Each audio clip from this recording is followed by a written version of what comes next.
business, what was more devastating, the beer side of the business or the restaurant side? Say equally, because the restaurants clearly, I mean, they were basically 0% capacity.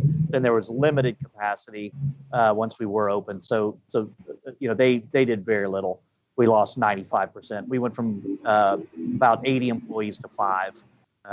But on the even the beer production, our clients were bars and restaurants. 50% of our sales on the production side. So that was devastating to our beer distribution as well. We sold a little bit through, carry out. We sold a small amount, still through regular distribution. But because our distributors were so negatively affected, they didn't want to take on any new products either. They wanted to deplete their inventories. So it was chaos. And so if they ran out of Goodwood's lager, when they would get an order, they would say, well, we don't have any Goodwood lager, but we can get you, company X's lager instead.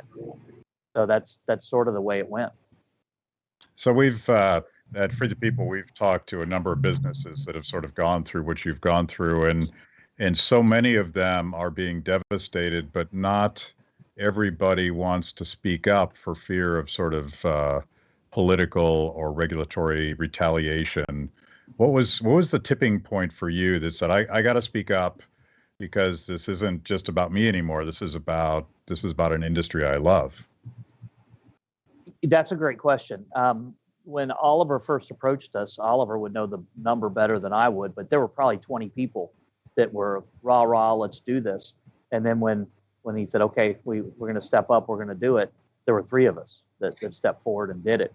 I talked to a lot of big restaurant owners, big restaurant chains that are either headquartered in Louisville or headquartered in Lexington. I know the owners well. They were behind us 120%.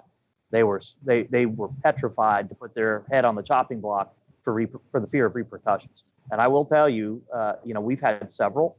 I'm going to be audited by the state. That's fine. We also, I was on a statewide ad promoting vaccinations. They took me off the ad. They scrubbed me from the ad, which is, no big deal, but just very petty. We did get a little bit of flack. We got a lot of flack initially from the keyboard cowboys when we first came out that we were suing Bashir. But when it really started to gain momentum, people realized what we were about in our suit, the fact that Oliver was supporting the Constitution of Kentucky, that it really wasn't about whether you have a D or an R next to your name. It's about following the state constitution, following the law. I think everybody pretty much came around. And how did your customers respond? Did you get any blowback from people that love your beer and maybe not your willingness to speak up?